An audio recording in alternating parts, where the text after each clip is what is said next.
9वीं और 10वीं सदी में कुर्तुबा की अमारात मुस्लिम स्पेन के लिए वाहिद मरकजी ताकत थी। अब्दुर्रहमान दोम, अब्दुर्रहमान सोम, अल हाकिम दोम जैसे हुक्मरानों ने मुल्क को तरक्की की राह पर डाल दी। खास तौर पर अब्दुर्रहमान सोम, जिसने 912 से 961 ईस्वी तक हुक्मरानी की, इसने 929 ईस्वी में खुद को खलीफा ऐलान कर दिया ताकि अब्बासी और फातिमी खुलाफा के मुकाबले में अपना दावा पेश कर सके। इस तरह कुर्तुबा में उमवी खिलाफत का आगाज हुआ जो 11वीं सदी यानी 1031 ईस्वी तक कायम रही।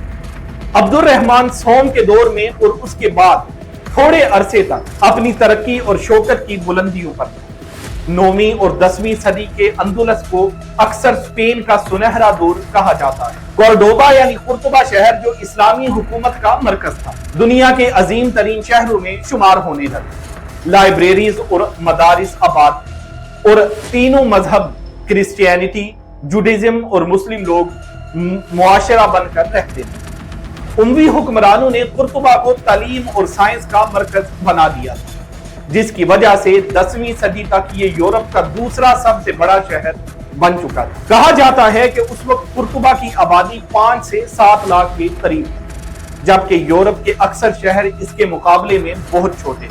कुर्तुबा में नए नए मार्का फन तख्लीक हो रहे, मसलन यूरोप का सबसे बड़ा स्ट्रीट लाइट का निजाम, खुली नालियां यानी सेवरेज सिस्टम और बेहद खूबसूरत मसाजिद का क़याम। मशहूर मस्जिद कुर्तुबा की तामीर इसी दौर में हुई। इल्म की दुनिया में भी अंदुलस सबसे आगे था। दारुल इल्म और कुतुब खाने कायम किए गए। खुद कुर्तुबा के खलीफा अल हाकिम दोम ने इतनी किताबें जमा कर ली कि उनकी लाइब्रेरी पूरी मुस्लिम दुनिया में मशहूर हो गई। बैतुल हिकमा जो बगदाद में एक बेमिसाल इल्म का मरकज था, जहां उलमा, फलसफी, तिब और फनून की बड़ी बड़ी कुतुब जमा होती थी, उसके मुकाबले में कुर्तुबा की लाइब्रेरी को भी एक अजीम मरकज़े इल्म माना जाने लगा। क्रिश्चियन यूरोप के लिए अंदुलस इल्म का दरवाजा बन चुका था। मुस्लिम, मसीही और यहूदी उलमा ने यहाँ मिलकर काम किया। इब्ने रुश्द, अल ज़हरावी जैसे नाम यहीं की सरजमीन से उभरे।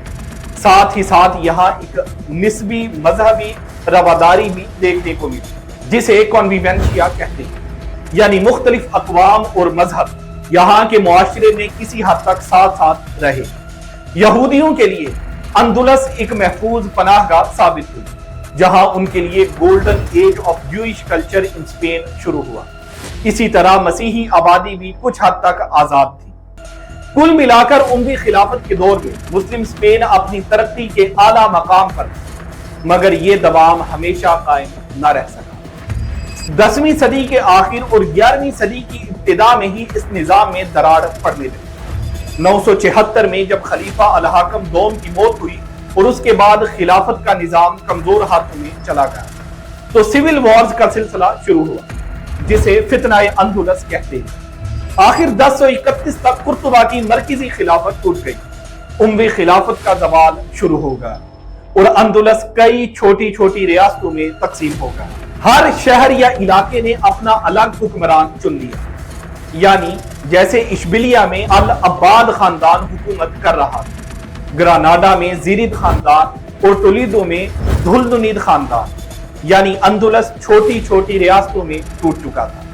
इन छोटी छोटी रियासतों के शुरुआती दौर में कुछ इल्म और हिकमत जारी रही, लेकिन सियासी तौर पर यह नाजुक। जब मुस्लिम हुकूमत का एक मरकजी निजाम टूट गया, उसी वक्त स्पेन के शुमाली पहाड़ी इलाकों में मौजूद छोटी छोटी क्रिश्चियन रियासतें मजबूत होने लगी। ऑस्टूरियस नाम की पहली रियासत धीरे धीरे बढ़ती गई, फिर लियोन बनी और फिर आगे जलकर कैस्टिले बन गई। इसी तरह नवारे, एरागोन और कैटालोनिया जैसे इलाके भी अपनी ताकत जमा कर रहे थे। 11वीं सदी के आगाज तक ये क्रिश्चियन रियासतें इतनी मजबूत हो चुकी थीं कि उन्होंने स्पेन को दोबारा फतह करने की मुहिम यानी रीकॉन्क्विस्टा आगे बढ़ाना शुरू।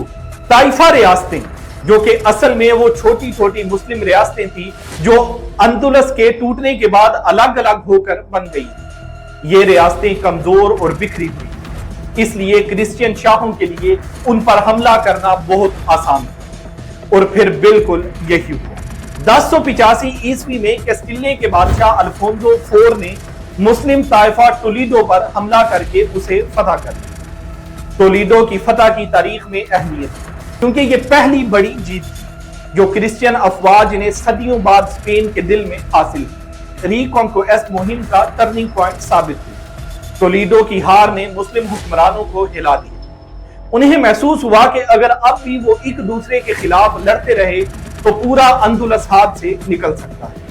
टोलीडो के गिरने पर मुस्लिम ताइफों के बादशाहों ने बाहर से मदद की तरफ देखा। उनकी निगाह अफ्रीका में उभरती हुई नई मुस्लिम कुव्वत अल मुरब्बिद एम्पायर पर पड़ी।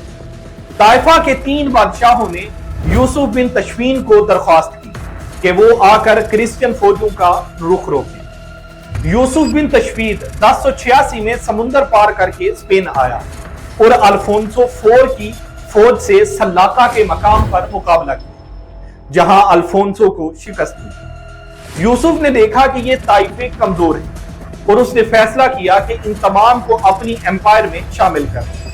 1090 में अल मुरब्बिद फौज ने एक एक करके ज्यादातर ताइफों पर कब्जा जमा लिया। फिर भी वक्त कभी एक साथ नहीं रहा। अल मुरब्बिद एम्पायर में तनाज़ात उभरने लगे।